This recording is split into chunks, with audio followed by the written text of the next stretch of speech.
Hello, and welcome back to Homebrew Buddies, a Dungeons and Dragons discussion group where we talk about homebrew and Dungeons and Dragons 5th edition.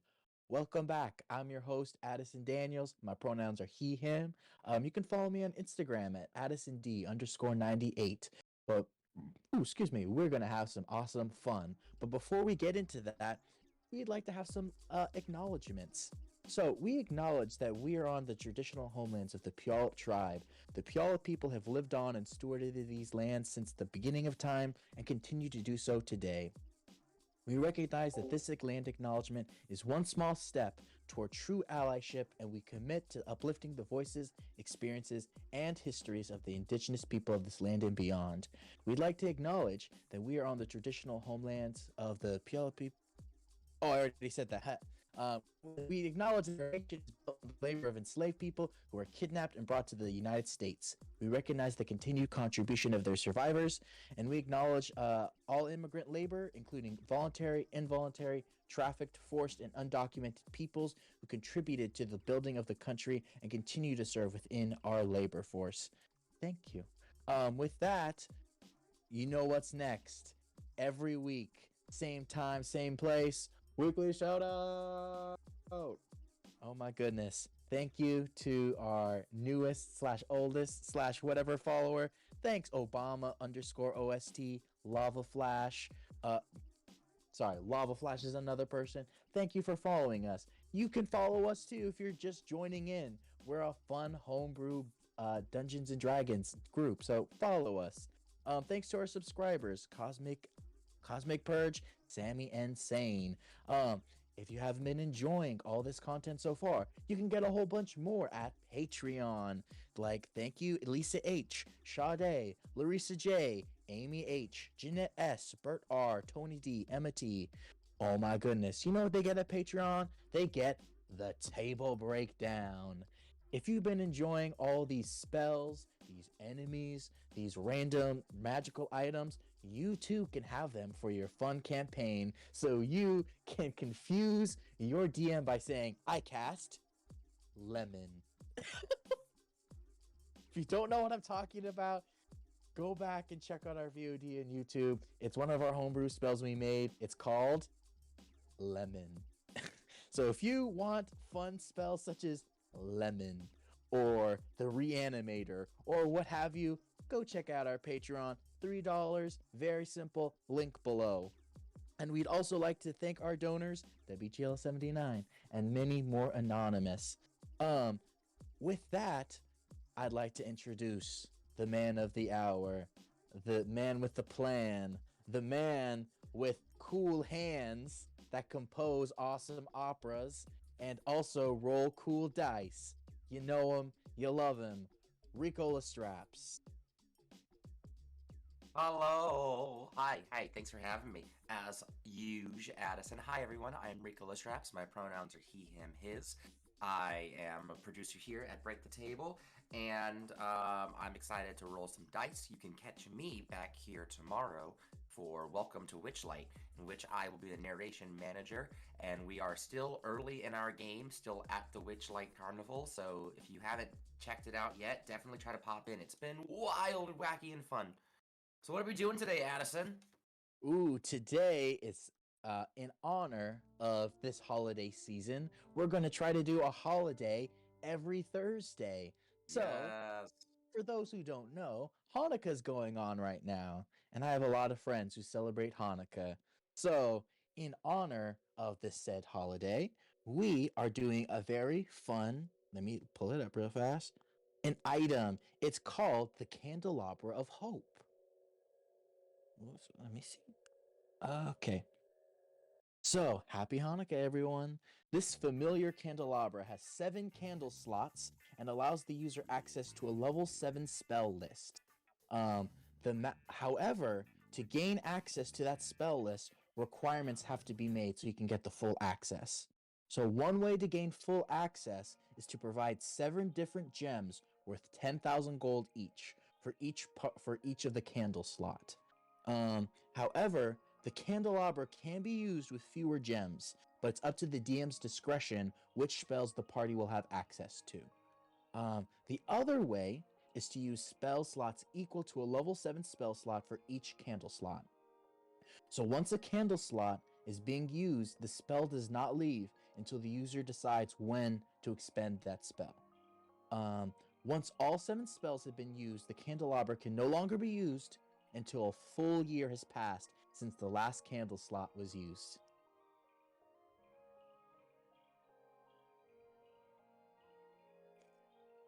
Oh, I can't hear you, Rico. You're muted. Oh no, the mute monster got me. I just clarify one more time. So the 2 ways to use it, you can either do a gem.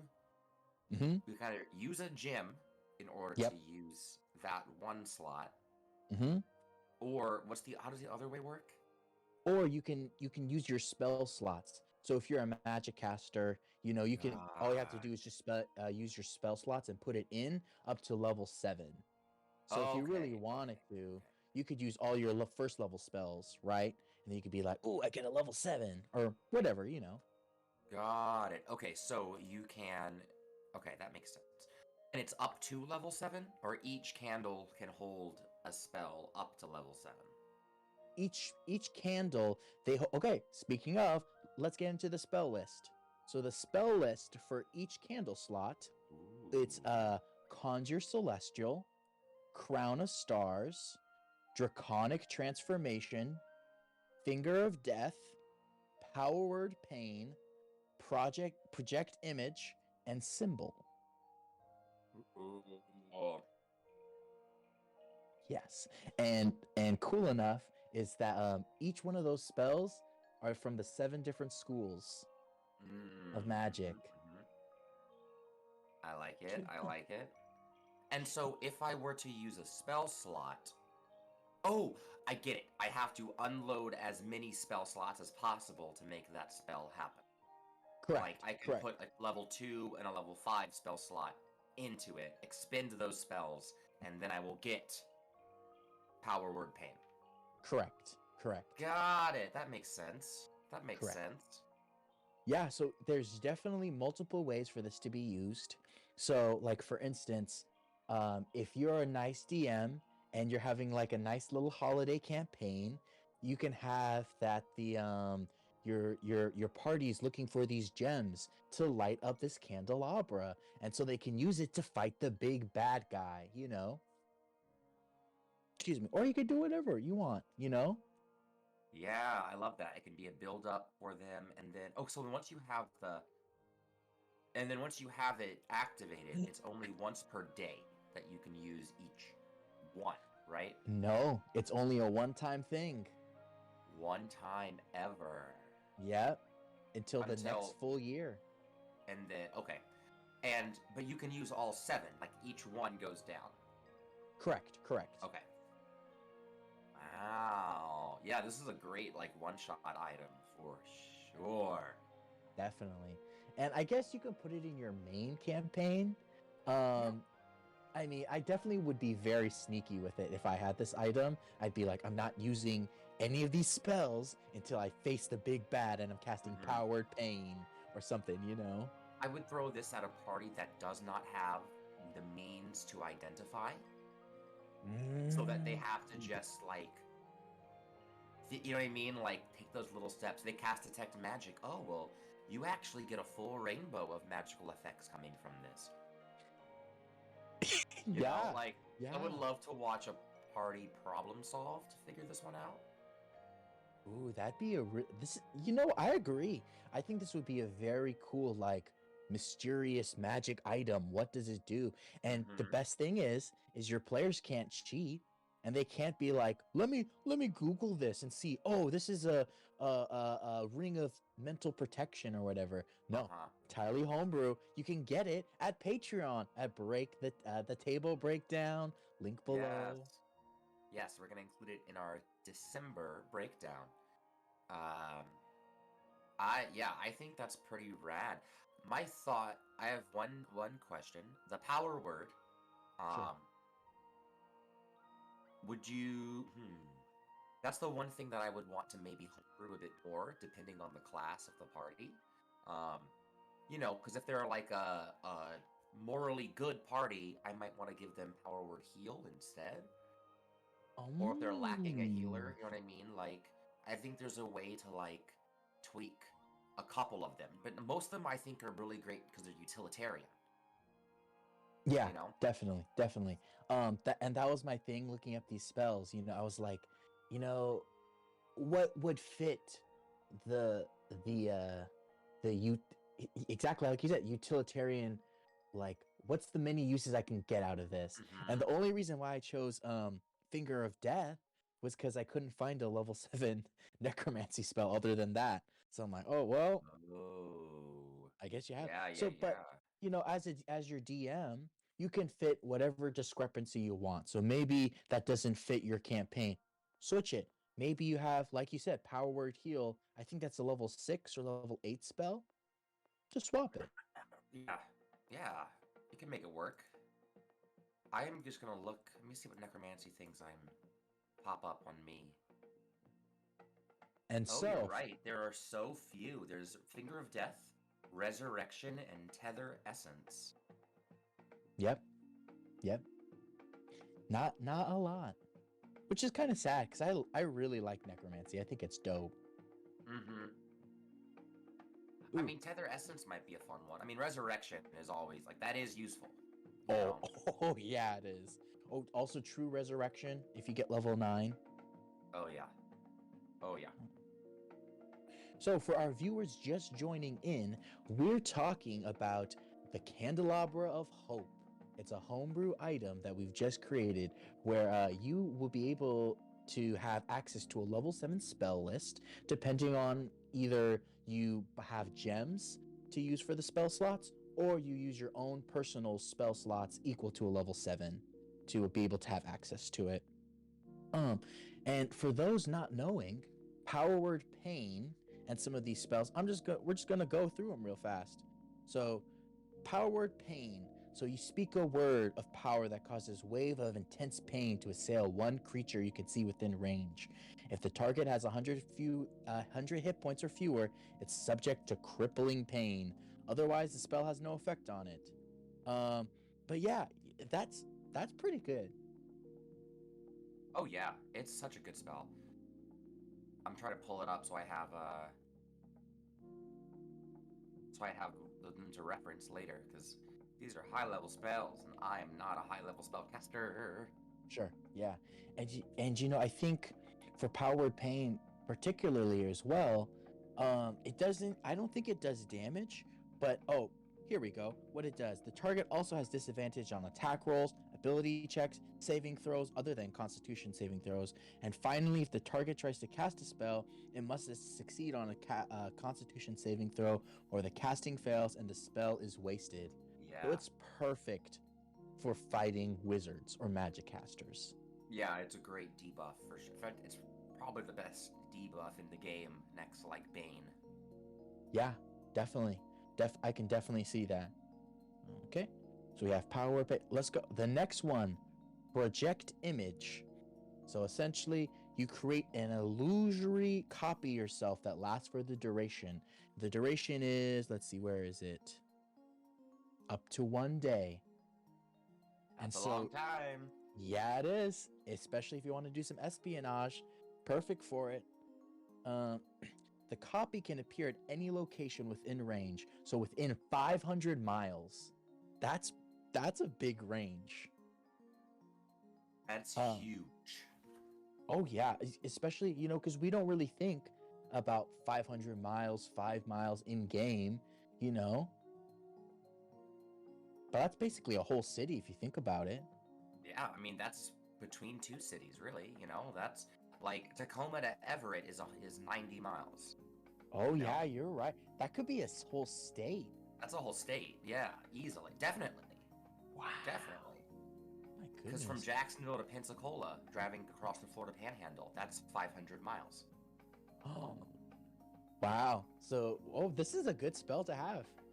Project image. Because also, let's see. So the illusion looks and sounds like you, but it's intangible. So it's basically you, but you can't touch it. If the illusion takes any damage, it disappears and the spell ends. But you can use your action to move this illusion up to twice your speed, make a gesture, speak, behave whatever way you choose, and it mimics your mannerisms perfectly. And so there's a whole lot more to this. We're not going to read it. We're just going to get the whole gist of it. But the fact that you can have this basically second body double, it's amazing. Yes. It's wild. It's so good, and you can cast spells through it. You can see through it. Right? Can you cast spells through it? Ooh. I know you can see through it. No, I don't think you No. Okay. can. No, but you are able to use your bonus action to switch your senses thoroughly, completely through it, which I think is really awesome. So it's kind of like a pseudo familiar. Essentially, but it's you. And Mm-hmm. oh my goodness, I think of so many uses for this. Like you could be like, I'm at a bank and I'm trying to commit a heist, but I don't want the people to know that I'm actually committing the heist. So I cast Major Image, and the Major Image sits there. So I was there the whole time, but in all Mm-hmm. actuality, I was stealing stuff. Mm-hmm. Yeah, it's perfect for that.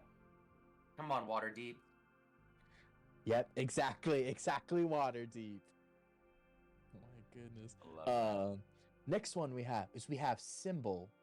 So symbol, so when you cast this spell, you inscribe a harmful glyph, either on a surface, such as a section of floor, wall, or table, or within an object that can be closed to conceal the glyph, such as a book or scroll. And if you choose a surface, the glyph can cover any area of the surface no larger than 10 feet in diameter. And if you choose an object, that object must remain in place.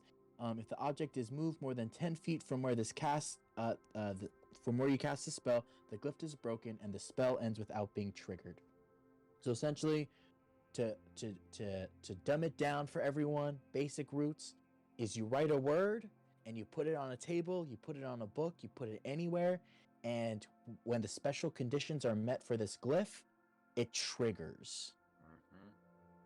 Mm-hmm. And basically, the effects it has, there's 1, 2, 3, 4, 5, 6, 7, 8. 8 effects.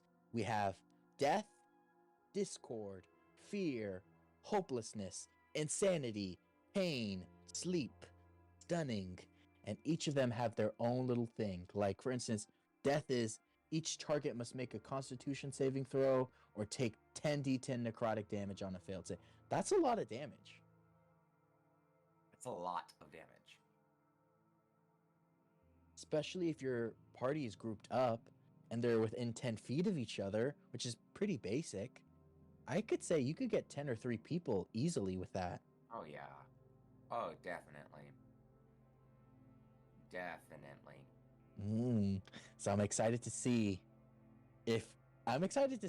what's gonna happen with this when we test it, because oh my goodness, there's so many good spells here. Next one, we have Conjure Celestial.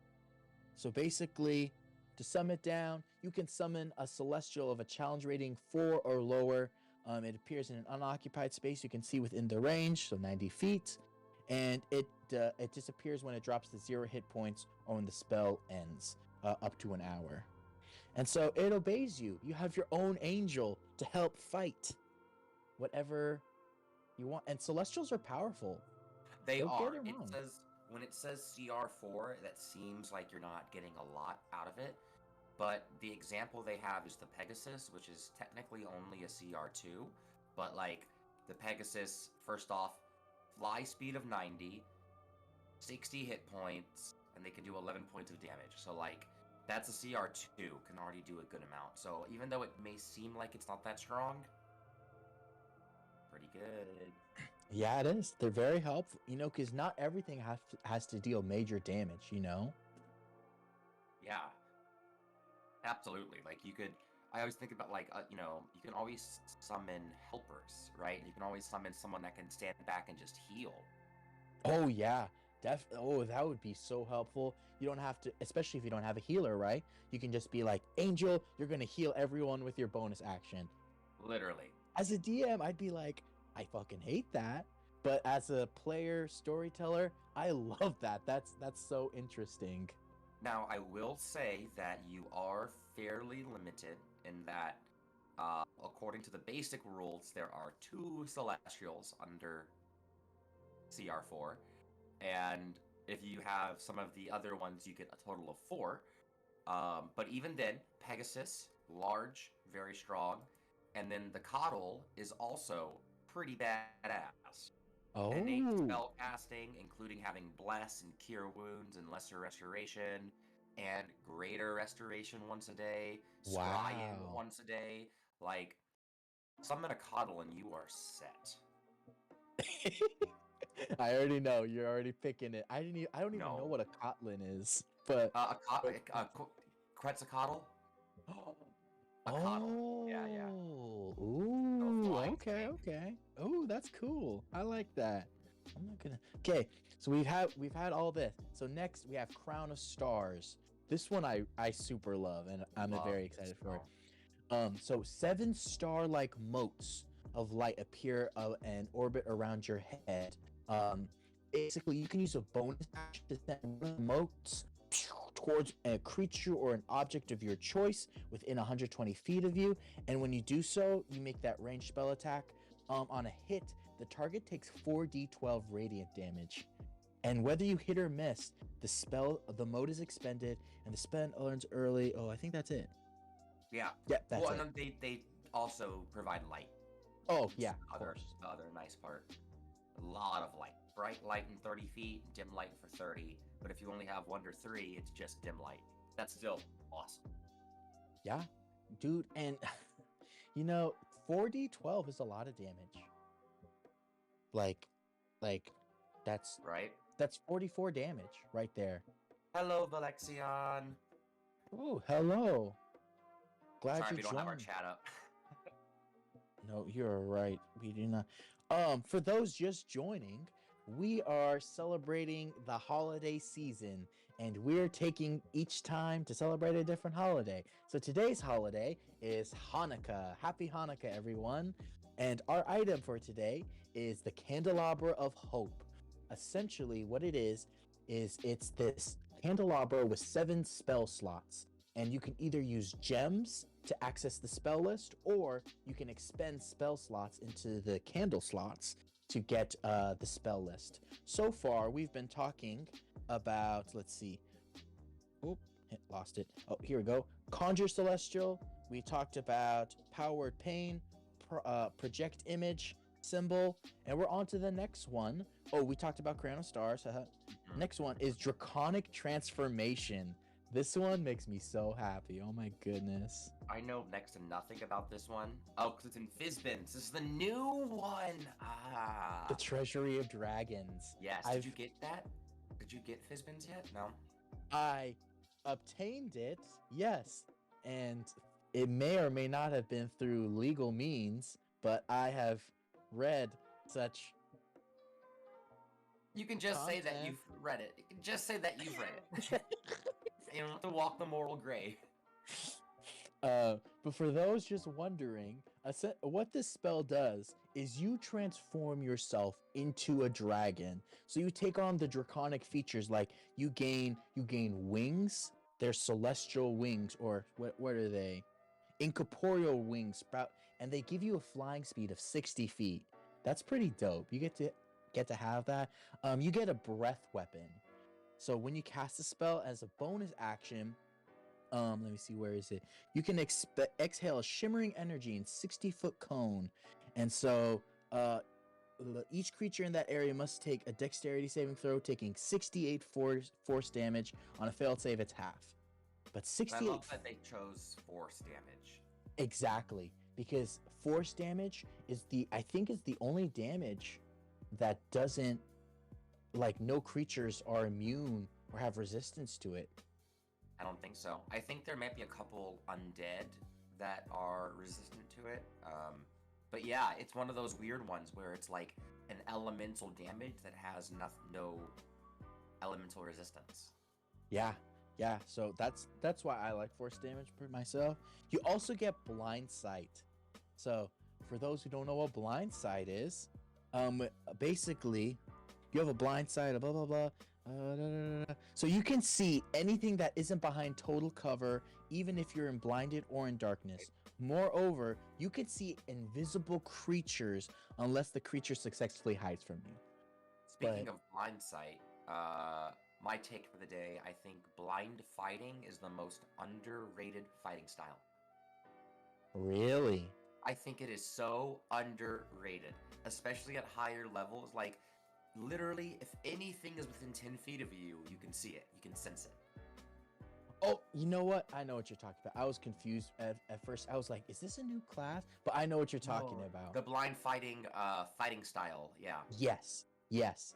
I agree with you. I think it is underrated as well because, oh my God, how many times are you in a cave or in a dark place and you can't see, or your DM intentionally makes you not want to see? Well, guess what? Doesn't matter. I can see you. Without spoiling too much, there's a encounter coming up in Witchlight that is like, if you can't see invisibility, it's over. Like, so it's one of those things where it was so funny because my kid is playing as a ranger and he was looking at blind fighting and I didn't want to push it in that direction, but I was like, yeah, it's a pretty good one. And he didn't choose it. So I was like, uh-oh, there's going to be some regrets later. I love that. Oh my God. You know, I always love those little DM hints that you get. You gotta listen to your DM if they're saying, oh, you know, that's like a good choice. That's interesting, yeah. Write it down. Please update us with what happens in that because oh my God, I want to see if they survive. I will. I can't wait for us to get that far. Okay, cool. So we have last but certainly not least, Finger of Death. So for those unaware what it is, you send negative energy coursing through a creature that you can see within range, causing it searing pain. The target must make a Constitution saving throw. It takes 78 plus 30 necrotic damage on a failed save, or half as much damage on a successful one. And the cool thing is a humanoid killed by the spell rises at the start of your next turn as a zombie. It's permanently under your command, and it follows any of your orders, which is dope. Now, this is a spell that I have a slight semantic issue with. Oh, do tell. I do. So, it says, a humanoid killed by this spell rises at the start of your next turn as a zombie that is permanently under your control. That reads as if I were to use this spell and you get knocked to 0 hit points, you are dead. But that is not what is actually written in the spell. So, if you get knocked unconscious by this spell, you still get to make death saving throws. Ooh, I can see. Yeah, that is a semantic issue. Because a lot of the spells will say, if your hit points are reduced to 0, you are dead, right? Like, it doesn't say, like, power word kill. If you are under 70, you are dead. This doesn't say anything like that. So, if you do the thing where you knock them to, you know, their hit point maximum or whatever, you know, double their hit points, then they're dead. So, in that case, this is super useful. But I think, for those fellow DMs and GMs out there, don't think that this is one that if you use on your use against your party, that you will instantly get control of your party, of those fallen party members. Yep. Save it for when that party member has 5 hit points, and then do it, because then you're dropping them down to -30 minimum. Oh yeah, definitely. Especially if you have like a low or like not necessarily a low level, but like a spellcaster that has maybe, I don't know, 90 points. Like, let's see, 78, 7 times 8 is 48. No, 52. Wait, what's 7 times 8? 56. There we go. That's at least 56, 30. Oh. You know, okay. Yeah, you could definitely kill someone. Just as you can kill them. Yeah. I think it's totally doable. Now, players using this, it's great for you. Great, because you kill them. It's so rare that DMs have their monsters and characters do death saves. So, like, Finger of Death is a great player spell, not a great NPC spell. You know what? I would even argue just a little bit, Rico. Yeah. Instead of doing this on your player, maybe the player has a friend, like NPC friend, and I Yeah. definitely would use it on the NPC friend. I would target the Or NPCs. yeah, or if they had like a pet or familiar, like maybe they have a deer that's been with them that they saved from the bugbear, or they saved from like an owl bear. Well, it And does say humanoid. oh damn, you're right, So you're there right, is you're that right, one you're part right. of it. But I think you're onto something. I think that's the better and also the more interesting way to use it, right? Because now the party has to fight against someone that they got along with without a player now having to sit back. Yep. Ooh, like for those who like NADPOD, it just reminds me of one of their holiday specials, the Thanksgiving special where Balnor gets incinerated for that one. Oh god. Like, oh, you know, these kind of spells perfect for killing NPCs, I think. I agree. I agree. I might need to kill an NPC or two in my campaign. You know, you kill them and then you give them trauma and you give them a whole bunch of shit that they have to figure out. And that's storytelling. Dope. Okay, so cool. For all of those just joining in, we are celebrating Hanukkah and we have made the Candelabra of Hope. So essentially, there's 7 candle slots, and you can expend those candle slots by either having a gem take up those spaces, or you can add your own personal spell slots equal to level 7 to be able to gain access to it. And so we just talked about our 7 spells that you get within this item, which is Conjure Celestial, Crown of Stars, Draconic Transformation, Finger of Death, Powered Pain, Project Image, and Symbol. And once again, this is a homebrew item stuff. So if one of these spells doesn't fit your campaign, doesn't fit your image of whatever, change it by all means. Make it fit, because that's what we do here at Homebrew. We just make it fit. Yeah.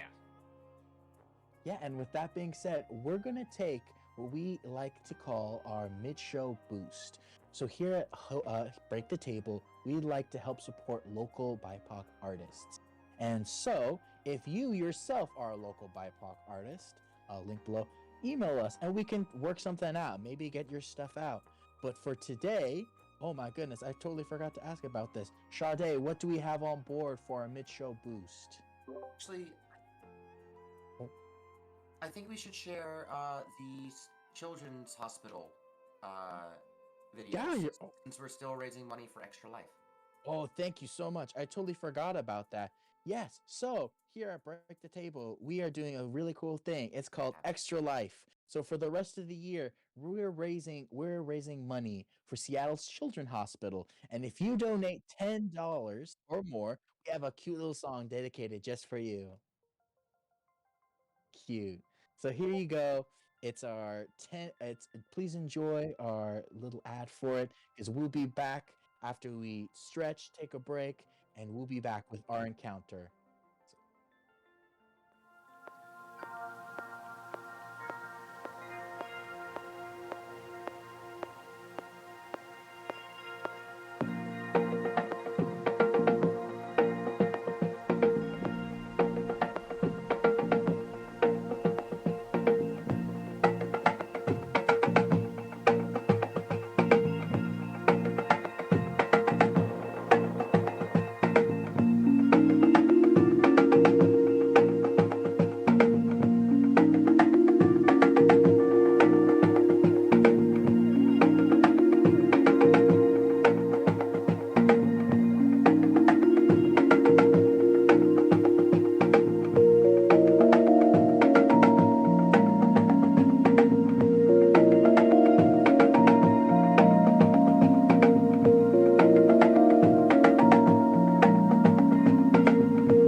of fantasy.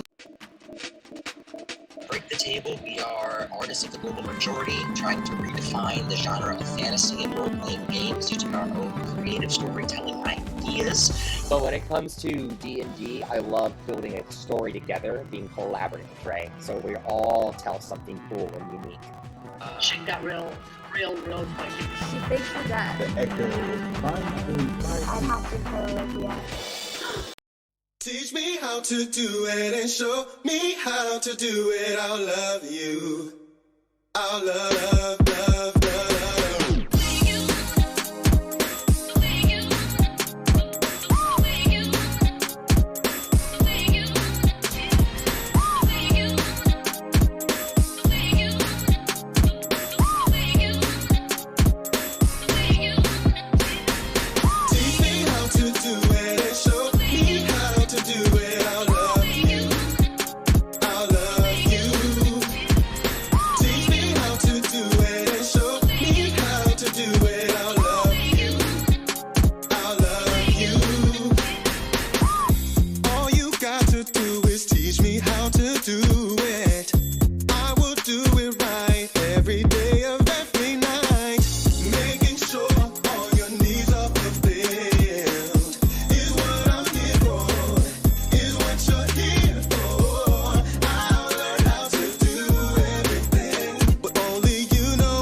Uh,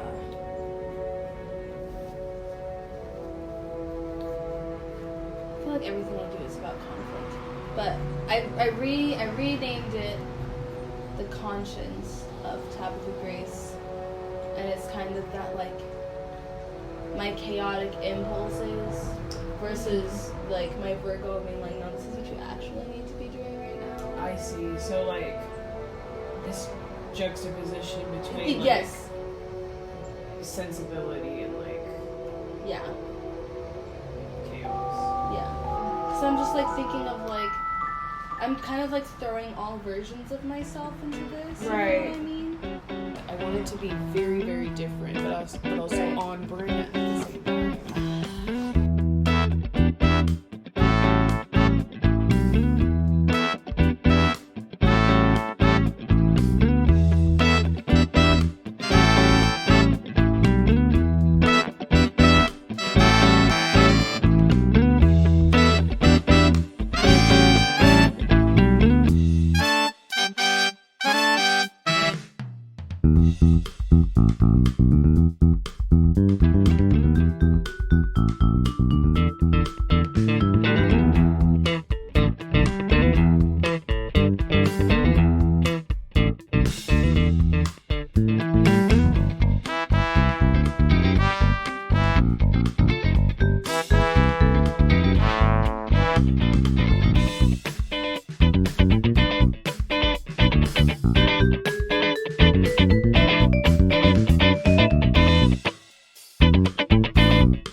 welcome back to Homebrew Buddies, a Dungeons and Dragons discussion group where we talk about homebrew in Dungeons and Dragons 5th edition. Oh my goodness, we're gonna have some fun today. This whole September holiday month is we are celebrating all sorts of holidays. So today we're celebrating Hanukkah because it's the Hanukkah season. Yes. We're also, funnily enough, we are raising money for Seattle Children's Hospital, and you can do that with a minimum of $10. We give you a fun little song just for you. But lo and behold, let's get into today's very fun encounter. You know him, you love him, the man in red, Rico Lestraps. Everybody's waiting for the man with the wrong holiday. Hello, y'all. I'm Rico. He, him pronouns, and I am ready to break out my much beloved and much missed bard, Toodaloo, for this wild little adventure. Because Toodle is trying to write some more Hanukkah songs because we only have one real Hanukkah bop, and it came out last year. Well, oh my goodness, I'm so excited to play with Toodle. So let's get into it.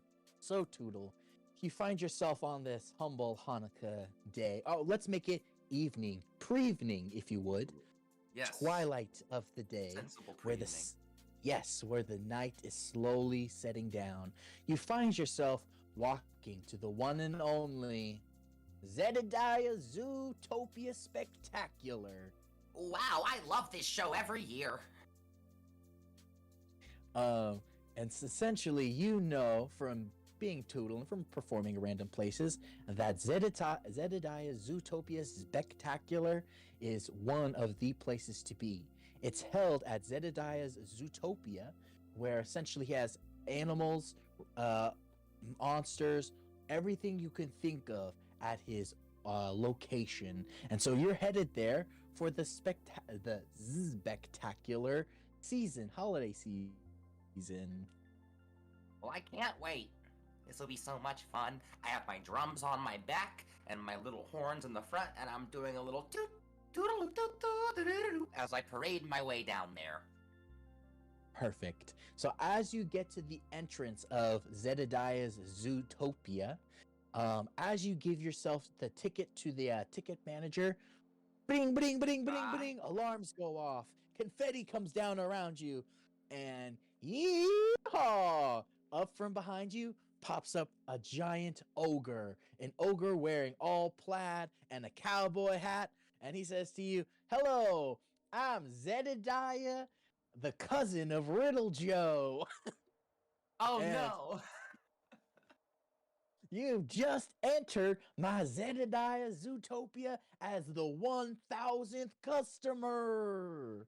Well, that's toodle-rific! And I'm gonna strum a little chord on my lute. Oh, I don't have a lute. I'm gonna play a little on my pan flute, and as I do, I prestidigitate all of the glitter and stuff to circle back around me one more time.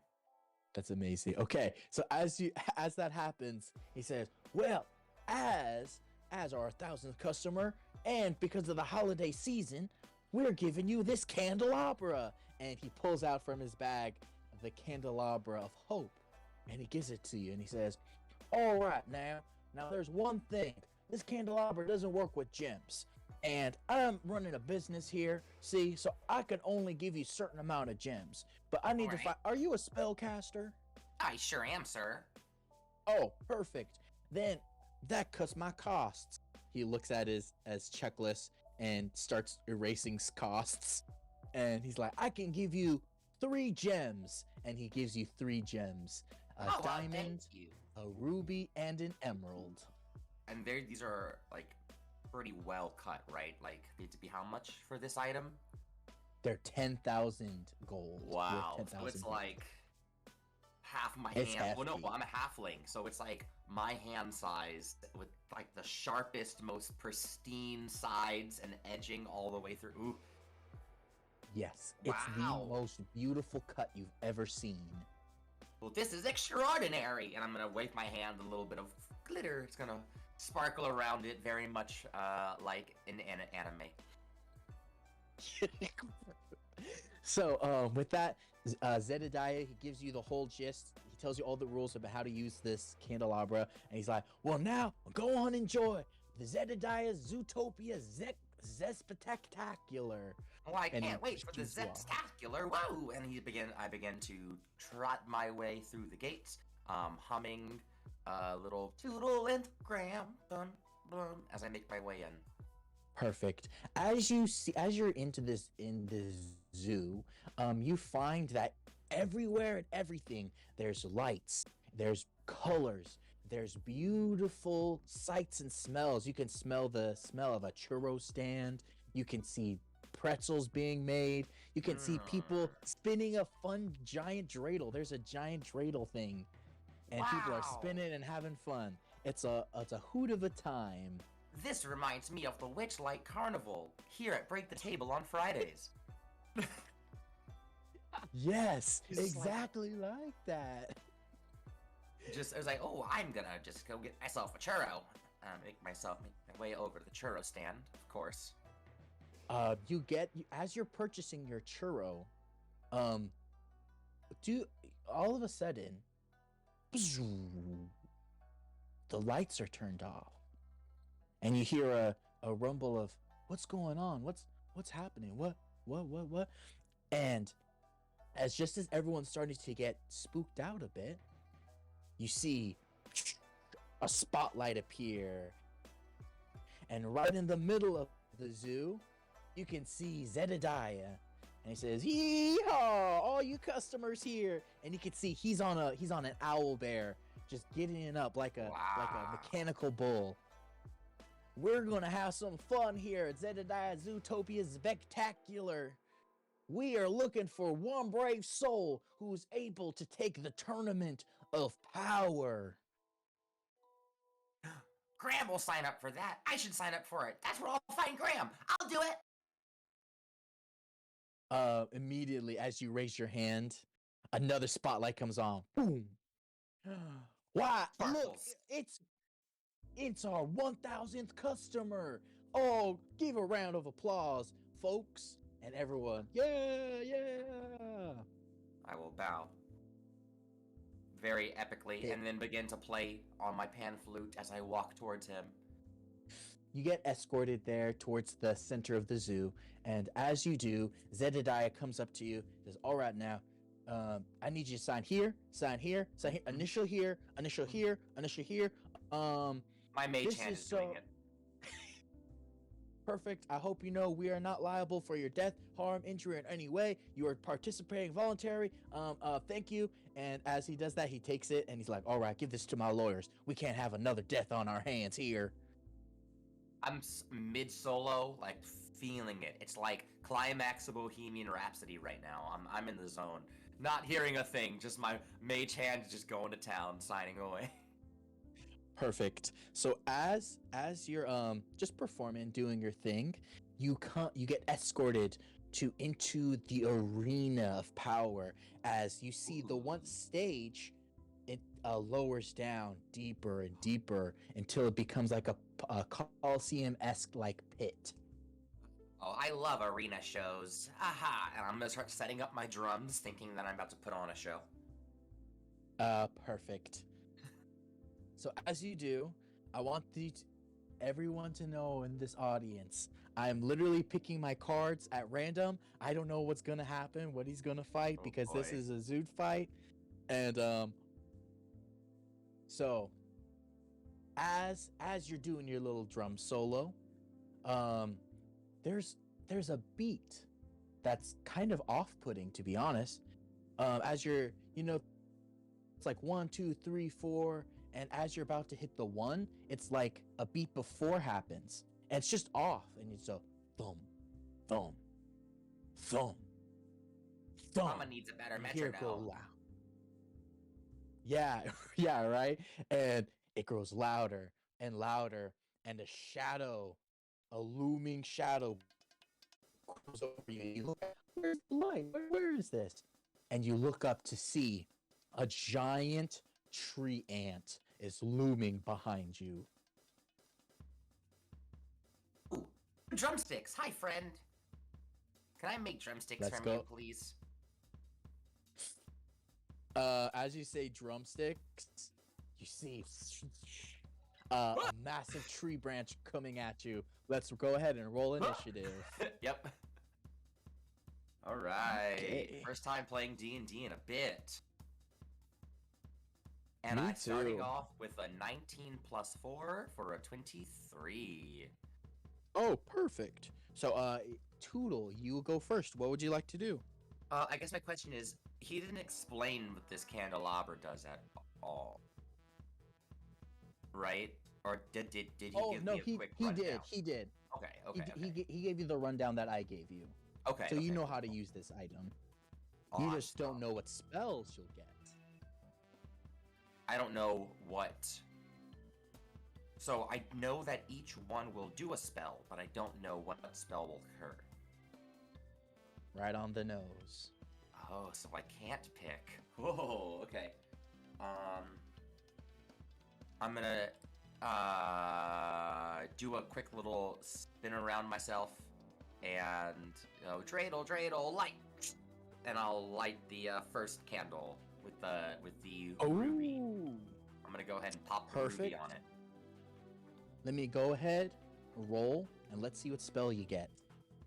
Oh, okay, so I got a 5, which means the spell you got. Oh. So 1, 2, 3, 4. Ooh, you get Power Word Pain. Okay, I can do that one. I can go with that. Okay, yeah, so I just say it. I'm like, I'm just gonna do, and I hit it. And I kind of hold it out because I just see it coming at me. It's like totally defensive, right? As I launch a Power Word Pain towards this treant, which I think has more than 100 hit points. Ooh, it very well does. So as you try to cast it on it, its leaves start to shiver. It's like the whoosh, like the wave of leaves, and it shakes its head. Ugh. Ooh, true. And that is gonna be all that I can do, I think. I'm gonna go ahead and tug on my little mantle in order to give myself 11 temporary hit points. Okay, Because I know it's alrighty. coming. But that's about all I can do because I can't get out of here. So yeah, that's my turn. This treant, with its massive branches, womps down on you. Does a 14 hit? A 14. Let me triple check because I don't have equipment on. So we never did that with this character, I realized. So give me one quick second. How dare you? How dare you? Leather armor will put me, I think, at a 14. Okay. Let me check real quick. And while we're waiting, why not check out our Patreon? Oh my goodness, it has a whole bunch of stuff just for Aw, 13. $3. You can get our break the table. It womps down on you. Let's see what's the other attack. Oop, nope, does not hit. So for the first attack, as it massive branch falls down on you, a second one tries to come down, but you're luckily you roll out of the way as you avoid, but you end up taking, let's see, you end up taking 16 damage. Oof, that's a lot. Okay. Wow. And it's your turn next. Ow, owie, ow. Is this a large or a huge creature? A huge plant. Okay, yeah. Still panicking. Another diamond. I'm gonna grab the diamond and also slam it against the candelabra and just go, do something! Do something! Okay, let's see. Just screaming. Oh, okay. You get Draconic Transformation. Okay, and this happens as the action, or does this happen as a bonus action? Because this is a bonus action spell. Oh, I'm gonna go off what the spell says, so it's a bonus action. Okay, so I go, whoa! And in my surprise, I go, and I let out an unintentional breath of force. Oh, yes. Roll it. Oh, wait, It I have to happens. roll. Yeah, you have to roll, and I have to roll as well. That's what happens when you cast a spell. I'm not 1, 2, 3, 4, 5, 6. I got a 9. You got a what? A 9. Yes! You're gonna take 30 points of damage Ooh, from my how does breath. that look as you cast it? It's not even Or an I intentional breathe cast. on it. Yeah, so I hit the candelabra and it kind of blows back at me, which makes the wings kind of appear behind, like you see them like forming with light suddenly coming together, and the wings actually look more like two candelabras going in either direction, with like silk connecting them. That's pretty and cool. then and he just goes, "Ah, whoa!" And on my whoa, I get knocked back even more, kind of like cricket style in Men in Black, because my whoa lets out a breath of force. That's cool. That's cool. Yeah, and I go flying backwards. So as you do this damage, you know, trees, it's not trees, leaves from the tree ant get blown away, and now it looks more like a tree in fall because it's starting to lose its leaves. And then for my action, Oh, because that was just my bonus action. yeah, and you're my right. action, You're right. You're right. I'm gonna hit this little compartment that I have on my pan flute, and a little bit of molasses is gonna drip out of the fresh wood, and I'm gonna rub it and flick my finger towards the tree ant and cast slow. Oh, okay. Okay, so can you tell people, for the viewers watching, what does slow do? You have to make a wisdom saving throw or be affected. And when you are affected, the speed is halved. You take a -2 to AC and dex saves, and you can't use reactions. And then on your turn, it can either use an action or a bonus action, but not both. Ooh, does a 14 save? It does not. Oh, DC of 6. Okay. And then if you try to cast a spell, you have to roll a d20 to see if the spell happens. There's like slow sure, is okay. awesome. Yeah, it is. It is. All right. So, tell me, how do you cast this spell on the tree ant? Yeah, so by flicking the molasses, I go, slow down! You've got to slow down and take it easy. And it just begins to slow as the molasses kind of spreads and gets sticky all everywhere. Ooh, perfect. I love that imagery you have. All right. So as tree ant is slow, the molasses spreads up to the leaves. They get clumped up, and it's creaking more, and it tries to whomp you. And I'm imagining a 24 hits. -2. Yes, it does. Okay. It does hit, but it can only do one attack, so... Oh, okay. Yep. Then, well, just for that, let's see. I'll just take the average. You take another 16 damage. Okay, and you can make another wisdom save. Let's see. Ooh, nope. I get a 12. Great, still slowed. Hallelujah. It is my turn. I'm still holding this thing.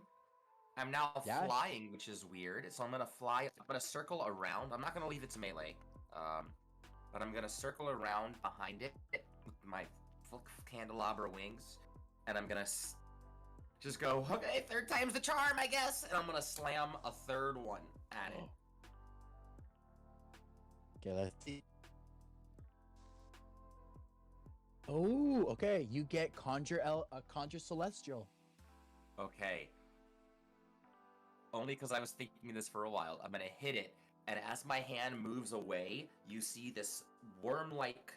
First, it looks like a single thread of silk, and as my hand pulls, it kind of goes from this thin thread and bursts into this large, scale-like body that is incredibly long and has wings that pop up on either side as a cuddle flies up and joins and begins to circle around me. Perfect. I have to roll initiative for it. Okay. And I rolled I rolled an 11. Yours goes first because I rolled a 4. Well, I got a 4 anyway. Okay. So then for the rest of my turn, I'm gonna once again go, whoa, and unintentionally burst some more for force breath. Perfect. You live in Chicago. An 18. Oh, Maya, I get it. Okay, I was not there, Sade. The singer. 18 does save, so she takes half damage. 12, 26. So 28 halved. 14. Okay. And then the coddle, which is circling around me. Am I saying it right? Kuaddle. The Kuaddle is going to it's gonna circle around me, and its wings are gonna kind of wrap once, and as it opens up, there's like a radiant light coming off of it as it cures my wound. Oh, good choice. Good choice. And that's gonna be 1d8 plus wisdom. 7 plus 5. So I heal by 12, and then it is going to just kind of like at the thing. Perfect. As you're doing this damage, it's creaking more and more. And more leaves clumps off as it's going from this green tree ant to reddish to orange as it tries to take its only attack. Ooh. Oh, I thought it was a 7, but it was a 1. Oh my god. Okay. So I have as it another tries to question for you, actually. Sorry, Okay. not to cut you off. Conjure Celestial is a concentration spell. So I lost slow. Right? Ooh, this is exactly why we're playtesting it. That's a good question. Ooh. So is Draconic Transformation. These are all concentration spells. Ooh, you know what? Those 3. This is a good. I'm gonna say, you can only have one. The Candelabra can only maintain one concentration spell for you. Okay. So we'll say that the Draconic Transformation fell away, and I fell from the sky. I just went. But your Celestial could save you. Exactly, and he lowered me down, and that's that. Ooh, that good question. I'm glad we are breaking this. Quality assurance testing here at Break the Table. Perfect. But as I got the 1, as it tries to hit you, the molasses gets stuck, and the chunk of its arm comes off. Yeah. As it falls down, it's going to take, I'm going to say 20 damage, and it's now your turn. Awesome. I'm going to I'm gonna be like, ooh. I see it's looking hurt. Does it still look like it's like coming at me? Is it still being aggressive? I guess is the question. Yep, but it's much slower. It doesn't look very good, and yeah, it doesn't look very good at all. I'm gonna look at the Candelabra. I'm gonna look at my Celestial, and I'm gonna. Oh, I already used my 3. So I'm not gonna dump a thing into it. Instead, I'm going to. Oh God, I don't know what I want to do. I am going to look at the tree ant and go, hey, how about you make like a tree and leaf? and I cast Tasha's Hideous Laughter.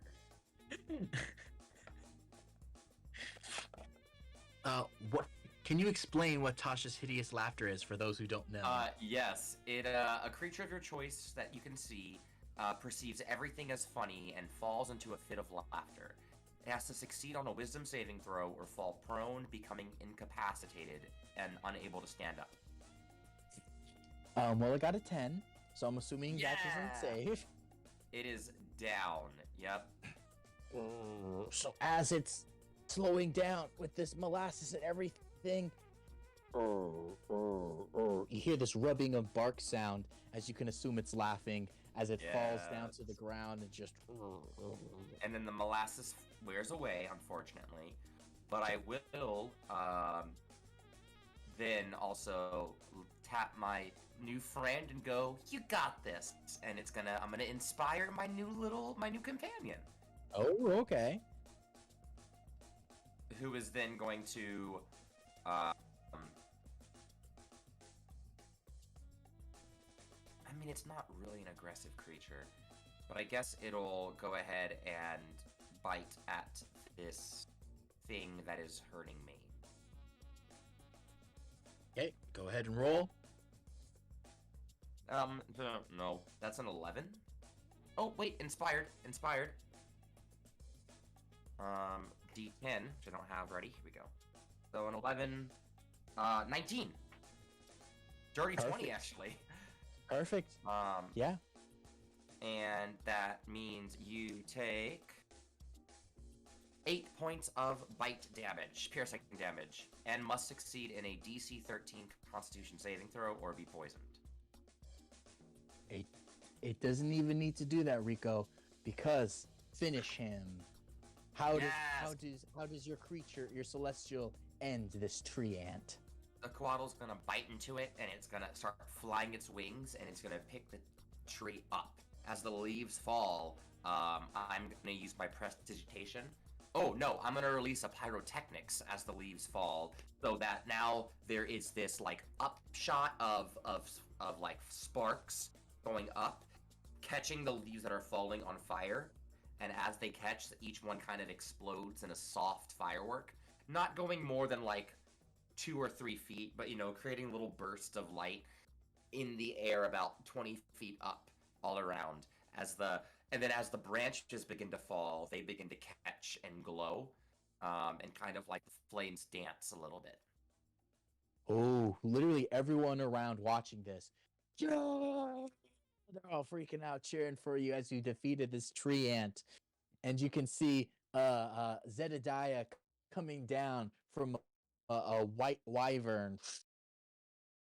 We have our champion of the night, and everyone's freaking out. Yeah, Doodle is the champion, my friends.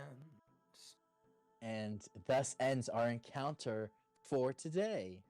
Yes. Oh man, that's a fun one. Yeah, that was, and you definitely brought up a lot of good points with that concentration. Mm-hmm. Yeah, I think we'll have to figure out that a little bit, but this was, I think, a little overpowered, but like in the best way. Like it was a fun because like again, I can't use any of those spells for like a year now, right? So yeah. So it's overpowered, but for these one-time situations, I think I think this is the perfect item for a one-shot. Because I'm just like smiling and laughing and thinking this whole thing is silly and fun. In an actual adventure, I think it could end up biting the DM in the butt, potentially. But at the same time, it's a really fun item. And the fact that the players don't have the control as to what spell makes it even better. Yeah, I definitely agree. I love that. That was just so much fun seeing your eyes as you use a spell, and you're like, please be the spell I need. And you know what you can do is if you re-roll the same number, just re-roll it again, And, but I definitely agree with you. As playing it, I was like, wow, this is kind of overpowered. But for like, a really basic one-shot, just a funsy holiday campaign or whatever, I agree with you. I think it'd be a really fun item to play with, and you can get that at our Patreon for next month, just the month of December's table breakdown. Yeah, All it this costs $3 a month. Easy bo And this peasy. Let's will hands down be our most like intricate item yet, which I'm so excited about. yeah. Oh my goodness. So I hope you've had all fun. If you have been enjoying our content thus far, this Friday, tomorrow, December 3rd, 7 p.m., we have Witchlight. Festival at the Witchlight, Beyond the Witchlight. Welcome. What's it called again, Welcome. Rico? So the campaign is, or the name of the actual module is The Wild Beyond the Witchlight, and we are calling our adventure There we go. Welcome to Witchlight. There we go. You can check it out. So if you've been enjoying all the shenanigans so far, go check it out and see what's up. And if you've been enjoying Homebrew Buddies, of course, Thursdays, we're here. Come join us some fun. And we also have coming out our podcast form of Century Ship. So we have a whole bunch of stuff for you to come check out. But why don't you like, subscribe, and support your local BIPOC artist group. So until next time, we'll see you later. Enjoy your holidays. Happy Hanukkah, everyone. We'll see you next time.